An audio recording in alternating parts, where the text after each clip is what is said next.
ఏర్పడుతుంది తప్ప. అవునండి, కుక్క నల్లి పిల్లి నాతో ఎట్లా సమానం అవుద్ది? దాని శరీరం వేరు, దాని డిజైన్ వేరు, దాని ఆలోచన వేరు, దాని ఆహార పదార్థం వేరు. అవునా? అట్లాగా మీరు ఇట్లా చూడండి, ఆళ్ళతో సంబంధం ఉంది, వాళ్ళతో చేసుకుంటారు, మన పని మనం చేయండి. అవునా? ఇతర శరీరాలతో పోల్చుకున్నప్పుడు మన సమానత్వం ఎలా వస్తుంది? ఇతర జాతులతో పోల్చుకున్నప్పుడు ఇక్కడ ఉన్నాం, మనం తినే ఆహారం వేరు, మనం సంచరించే ఆహారం వేరు, మన భాష ఆహారం వేరు, అన్ని ఆహార్యం వేరు, ఆహారం వేరు, అన్నీ వేరే. ఆఫ్రికా పోయాం, ఆడు మనిషి అంటున్నాం, కానీ ఆడు డిఫరెంట్గా ఉంటాడు. ఆడు కోతి రూపంగా ఉంటాడు, నల్లగా ఉంటాడు, అదో రకంగా ఉంటాడు. వాడు నేను సమానం, ఆడు తిని పదార్థాలు ఏ దుంపలు ఏది ఎట్టుంటాడు, వాడు నేను ఎట్లా సమానం అవుతాడు?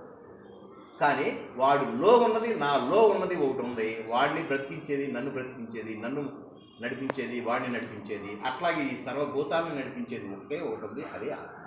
అది సమానత్వం అంటే ఆత్మ సమానత్వం. సర్వభూతాల్లోనూ చూడవలసింది అది. ఈ లౌకికమైనటువంటి కుహనవాదులు ఏం చెప్తా ఉన్నారు? అందరం ఒకటే, అందరం ఒకటే. అందరం ఒకటి ఎట్లా అవుతాం? అందరం ఒకటి ఎట్లా అవుతాం? శారీరక దృష్టితో చూస్తే అందరం ఒకటి ఎట్లా అవుతాం? కానీ ఆత్మ దృష్టితో చూడాలి. ఆత్మతో దృష్టితో చూసినప్పుడే ఈక్వాలిటీ అనేటటువంటి వస్తుంది. అవునా కదా? అవునా కదా? కాబట్టి అటువంటి దృష్టి మనం పొందాలి అనేటువంటి విషయాన్ని చెప్తూ ఇక్కడ ఏమంటాడంటే, యోగంతో కూడుకొని మనసున్న గలవాడు అంటే ఆత్మైక్యం నొందిన యోగి సమస్త చరాచర ప్రాణికోటి అందును సమదృష్టి గలవాడై తన్ను సర్వభూతమునందును వానిగను సర్వభూతములు తన యందే ఉన్నవని చూసుకుంటాడు అనమాట. ఆ స్థితికి వెళ్ళాలి. మనం చాలా ఈ విషయంలో చాలా చెప్పుకున్నాం, అంతకుముందు కూడా చెప్పుకున్నాం.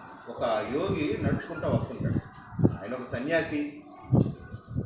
ఆయన ఒక ఊరు నుంచి మరొక ఊరు ప్రయాణం చేస్తూ ఉంటాడు. నూతిలో ఇలా నిట్ట నిలువుగా గోవు పడిపోయింది. తాను మొహం ముందుకిను వెనక్కాళ్ళు వెనక్కి ఇట్లా పడిపోతే రైతులందరూ కూడా దాన్ని శ్రమపడి తీయడానికి అనేక రకాలైన మోకులు అవన్నీ వేసుకొచ్చి కృషి చేస్తూ ఉన్నారు. ఈయన చూసి అలా కాదు, ఇలా కాదని కంగారు పడిపోతున్నాడు. కాదు ఈ తాడు ఇటేయండి, ఆ తాడు ఇటేయండి అని. అంటే మేము రైతులు స్వామి, నువ్వే సన్నాసివి, నీకేం తెలుసు దీన్ని లాగే ప్రక్రియ, నువ్వైతే అంత కంగారు పడిపోతావు అని. అంటే కాదు స్వామి, ఇట్లా మీరు ఇది కాదు ముందు వేయవలసింది, ఆ తాడు కొమ్ములకి వేయండి, ముందు తలకాయ పైకి లెగిస్తే ముందు గాలి ఆడద్దు స్వామి, గాలి ఆడితే ప్రాణం బతుకుద్దు స్వామి, తర్వాత లాగే ప్రక్రియ గురించి ఆలోచిద్దాం స్వామి. మీరు వెనక కాళ్ళకి వేస్తున్నారు, అది ఇంకా లెగటం లేదు, తలకాయ ఏమో నీళ్ళలో ఉండిపోయింది, గాలి ఎలా ఆడుతుంది స్వామి అని. అంటే చెయ్యి, నువ్వు చేయ ఆ పని. ప్రతివాడు మా చెప్పేవాడే అని వదిలేశారు. వదిలేస్తే ఆయన పాపం అట్ట చేసి ఇట్లా చేసి కొమ్ములకి వేసాడు, మొత్తాన్ని కొమ్ములకి వేసాడు. అది కొమ్ములకి వేసి బిగించాడు. కొమ్ములు పట్టింది, రండి లాగండి అని అన్నాడు. అప్పుడు వీళ్ళందరూ వచ్చి లాగారు. లాగితే అది ఇట్లా తిరగబడి ముడ్డి కిందకేనో మొహం పైకి వచ్చి అని ఒక్కసారి గాలి పీల్చుకున్నాక అప్పుడు రెండో తాడు ఎక్కడ వేయాలని చెప్పి అప్పుడు రైతులకి వెంటనే ఐడియా వచ్చి వెనక సందులుగా వేయాలి, ఆ పొదుగులో నుంచి వేయాలి అని చెప్పేసి రెండో తాడేసి మొత్తానికి పైకి లాగినాక అమ్మయ్య అంటున్నాడు ఈ యోగి. ఏమయ్యా అంత బాధ ఏంటి? నా సొంత దొడ్లో పుట్టినటువంటి ఆవు దూడ, అది నాకే లేదు ఆ బాధ, నీకెందుకు అని అంటే నేను కూడా దానిలోనే ఉన్నాను, ఆ ప్రాణం నా ప్రాణం ఒకటే అన్నాడు. అది ఎంత వేదన అనుభవిస్తుందో నేను అనుభవిస్తున్నాను. నేను అది ఒకటే, దానిలో ఉన్న చైతన్యం నాలో ఉన్నది కూడా ఒకటే. అంటే ఆ దృష్టికి వెళ్ళినోడికి తెలుస్తుంది సర్వభూతాల్లోనూ నేనే ఉన్నాను అని చెప్పేసి. ఆ నేనే అనేటటువంటిదే భగవంతుడు అనేటటువంటి విషయం. దాన్నే శుద్ధ అహంకారం అంటారు. శుద్ధ అహంకారం, ఈగో, సూపర్ ఈగో స్థాయి చేరాలి. ఈ రజోగుణంతో కూడినటువంటి అహంకారం కాదు, నేనే అనేటువంటి శారీరక దృష్టితో మాట్లాడే అహంకారం కాదు. నేను అంటే ఆత్మ అనే శుద్ధ అహంకార స్థితికి చేరుకోవాలి. నేను అంటే ఇప్పుడు ఏమవుతుంది? ఇక్కడ నా పేరు, నా ఊరు, నా కులం, నా గోత్రం, నా చదువు, నా ఉద్యోగం, నా వ్యాపారం, నా స్టేటస్, నా పొలిటికల్ బ్యాక్గ్రౌండ్, ఇదంతా శారీరక సంబంధాలే కానీ ఆత్మ సంబంధాలు కాదు సుమి. ఆత్మ సంబంధంతో కూడినటువంటి నేను అని అంటే శుద్ధ అహంకారం, సూపర్ ఈగో స్థాయికి వెళ్తే నేను అంటే ఆత్మ. ఆ ఆత్మే నువ్వు నేను ఒకటే. ఇదే ద్వైతం అన్నా అద్వైతం అన్నా ఆ స్థితికి వెళ్ళిపోవాలి. విశిష్ట అద్వైతం అన్నా ఈ స్టెప్లన్నీ దాటిపోయి అద్వైత స్థితికి వెళ్ళిపోవాలి. అందుకనే నేను కుమారుడను, నా తండ్రి యెహోవా, ఇప్పుడు నేనే మార్గమును నేనే సత్యము. యేసు ప్రభు యొక్క స్టేట్మెంట్. మొట్టమొదటి అంత ఎన్లైట్మెంట్ లేనప్పుడు నేను కుమారుని, దైవ కుమారుని అన్నాడు. ఈ భూమి మీద దైవ కుమారుడిగా వచ్చాను అన్నాడు. తర్వాత నా తండ్రి యెహోవా అన్నాడు. అంటే తండ్రి వేరు, కుమారుడు వేరు. తర్వాత ఫైనల్ స్టేజ్కి వెళ్ళిపోయేటప్పుడు ఏమన్నాడు? నేనే మార్గము, నేనే సత్యము, ఇదంతా నేనే అన్నాడు. అంటే అదే భగవత్పాదుల వారు కూడా చెప్పింది, అదే అద్వైత స్థితి. క్రిస్టియానిటీ నన్ అదర్ దాన్ అద్వైతం అండి. అర్థమైందా? వాళ్ళకి తెలుసోలేదు, వాళ్ళు ఒక రకంగా చెప్తుంటారు, కానీ అది అద్వైత స్థితి. యేసు ప్రభు యొక్క మీడియం అద్వైత స్థితి. చూసారా, ఉన్నది ఒక్కటే, సర్వుల్లోనూ ఉన్నది.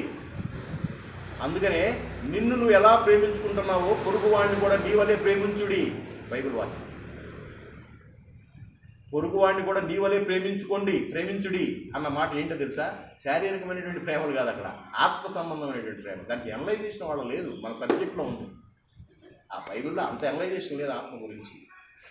ఉందో లేదో కూడా నేను పూర్తిగా స్టడీ చేయలేదు, పై నాకు అర్థమైన అనమాట. కానీ ఏ పాస్టర్ చెప్పడం నేను వినలేదు. ఆత్మ సంబంధమైనటువంటి ప్రేమ అనేటటువంటిది ఎక్కడా వాళ్ళు ప్రేమించండి ఎట్లా ప్రేమిస్తాము? శారీరకాల డిఫరెన్స్ ఉన్నాయి, ఆహారాల్లో డిఫరెన్స్ ఉంది, వేష భాషల్లో డిఫరెన్స్ ఉంది. నువ్వు నేను ఒకటి అనేటటువంటి భావన లేనటువంటి సొసైటీలో ఉన్నాం. కానీ నీలో ఉన్నది నాలో ఉన్నది ఒకటే అనేటటువంటి భావనతో ఎదగాలి అని అంటే ఆ అద్వైత స్థితికి తీసుకెళ్ళినటువంటి వాడు మరి మనకు తెలిసి భగవత్పాదులు గారు అంతకుముందు నుంచి ఉన్నటువంటి సిద్ధాంతాన్ని బాగా ప్రజల్లోకి తీసుకెళ్ళినటువంటి మహానుభావుడు. చూసారా, అలా ఆ స్థితికి వెళ్ళాలి అనేటటువంటి విషయాన్ని చెప్తూ ఇక్కడ ఇంకొక మాట చెప్తున్నాడండి ఆఖరిలో.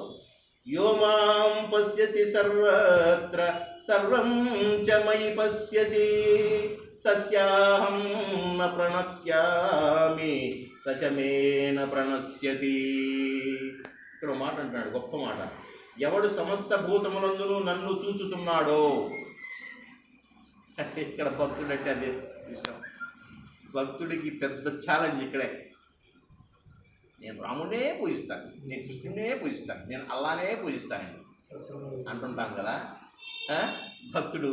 భక్తుడు అనేవాడు ఏమంటున్నాడంటే, ఎవరైతే సమస్త ప్రాణుల్లోనూ నేనున్నాను, భగవంతుడున్నాడు అనేటటువంటి ఎరుగుతూ ఉన్నవాడే వాడే భక్తుడు, వాడే నాకు ఇష్టడు అంటున్నాడు.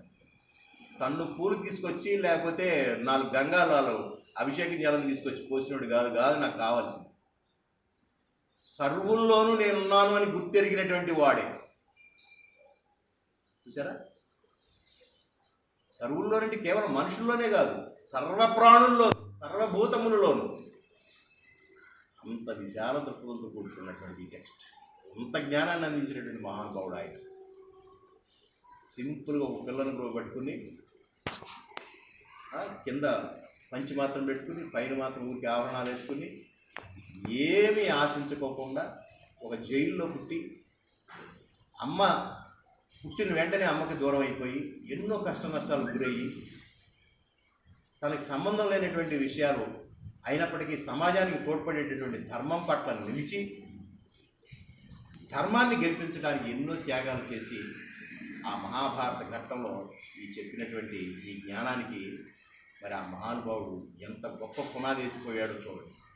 ఇటువంటి జ్ఞానం కనుక మనకి చెప్పి ఉండకపోతే, ఈ భూలోకంలో ఈ ఆత్మ సిద్ధాంతం గురించి ఈ రకంగా మాట్లాడకపోతే ఎవడికి తోచిన ఆరాధన వాడు చేసేవాడు. ఇవాళ భగవత్పాదుల వారు శంకర భగవత్పాదుల వారు వచ్చి అద్వైత సిద్ధాంతాన్ని దృఢపరిచారు అని అంటారు. అంతకుముందే ఉన్నది, కానీ దాన్ని ప్రచారంలో తీసుకొచ్చాడు ఆయన.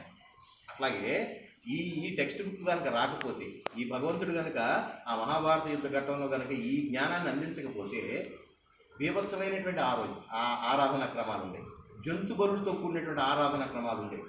చూసారా, ఎవడకాడి హిరణ్యకశిపులాగా నన్ను పూజించండి అనే స్థితి కలిపేవాడు. చూసారా, ఇవాళ ఎవడైతే గొప్పగా సంపాదించాడో, ఎవడైతే రాజ్యాన్ని వెళ్తున్నారో వాళ్ళంతా నేను దేవుడితో సమానం అన్నా కూడా మనం ఏం చేయగలిగేది. ఎందుకంటే ఆత్మ సిద్ధాంతం లేదు, అక్కడ యునానిమిటీ లేదు. శారీరకమైనటువంటి శక్తియుక్తుల్నే పారామీటర్స్గా తీసుకున్నప్పుడు అప్పుడు ఏమవుద్ది? శారీరకమైనటువంటి శక్తియుక్తులు అంటే భౌతికమైనటువంటి శక్తియుక్తులు అంటే భౌతిక సంపద, భౌతికమైన శక్తి, భౌతికమైనటువంటి ఆరోగ్యము, భౌతికమైనటువంటి అధికారము, భౌతికమైనటువంటి ప్రాంతము, భౌతికమైన శీతోష్ణ స్థితులు ఉన్నవాడే గొప్పవాడు అనుకుంటే అప్పుడు ఏమవుద్ది? ఏదో ఈ సోకాళ్ళు లీడర్లంతా కూడా మేమే దేవుళ్ళు అనేవాడు. కాదన్నా, నువ్వు కాదు దేవుడు, నీలో ఉన్నటువంటి ఆత్మ దేవుడురా, అదే నాలో అనుకోదు కాబట్టి నేను కూడా దేవుడురా, ఈ మొత్తం సర్వ సృష్టి సర్వభూతాల్లో నువ్వు ఒక్కడేరా, నీలో యునానిమిటీ ఉంది కాబట్టి ఇవాళ దేవుడి గురించి బహిరంగంగా మాట్లాడు. లేకపోతే నువ్వెవడరా మాట్లాడటానికి, అన్ని శక్తులు ఉన్నవాడు నేనైతే దేవుడు నువ్వెలా మాట్లాడతావు అని వాడంటే మన దగ్గర ఏం సమాధానం లేదు. ఎందుకంటే మన దగ్గర వాడు సమాధానం ఉంది. నీలోనూ ఉన్నది నాలోనూ ఉన్నది ఒకటే. నిన్ను నన్ను అందరినీ నడిపించేటటువంటి వాడే ఒక్కడే. ఈ దేశ ప్రెసిడెంట్ని నడిపిస్తాడు, ఆ దేశ ప్రెసిడెంట్ని నడిపిస్తాడు, ఈ ప్రపంచంలో ఉన్న సర్వభూతాలని ఒక్కడే నడిపిస్తాడు. మిగతా వాళ్ళు ఎంత భౌతికమైనటువంటి శక్తివంతులైనా కూడా ఆ శక్తి చైతన్యవంతమైనటువంటి ఆత్మశక్తే అదే భగవంతుడు అని నిర్ధారణ చేసి చెప్పి ఈ లోకాన్ని మెప్పించి జ్ఞానాన్ని ఇచ్చిపోయాడు కాబట్టి ఇవాళ మనం మాట్లాడగలుగుతున్నాము. ఆధ్యాత్మిక బతికింది మనం బతికాము. లేకపోతే మనలాంటి వాళ్ళంతా ఇలాంటి వాళ్ళ చేతిలో ఎప్పుడో ఫినిష్ అయిపోయాం. ఎందుకంటే వాడు దేవుళ్ళు. హిరణ్యకశిపుడు అన్నాడు కదా, నేను దేవుణ్ణి, నన్ను పూజించండి అని. ఎవరితో అన్నాడు? వాళ్ళ అబ్బాయితో అన్నాడు. ఆడింట్లో పడుతుంది నారాయణ నారాయణ అంటావేంటి? గొట్టం తీసేయి, నారాయణ తీసే, ఆ పదం తీసే. అసలు నన్ను పూజిస్తున్నాను ఇది లోకం అంతా, నువ్వే పోయి నారాయణ అంటావేంటి అంటే అహంకారం బలిస్తే ఎంతవరకు వెళ్ళదు చూడం. అలాంటప్పుడు అలా అహంకారం మరవటానికి ప్రతి వ్యక్తికి అవకాశాలు ఉన్నాయి కదా. అప్పుడు ఒక్కొక్కడు ఒక్కొక్క దేవుళ్ళలాగా ఆడి ఇష్టం వచ్చిన ఆరాధన క్రమంలోకి వెళ్ళేవాడు కదా. ఇది ఆత్మ సిద్ధాంతం గురించి తెలుసుకోవాల్సిన విషయం. ఆత్మ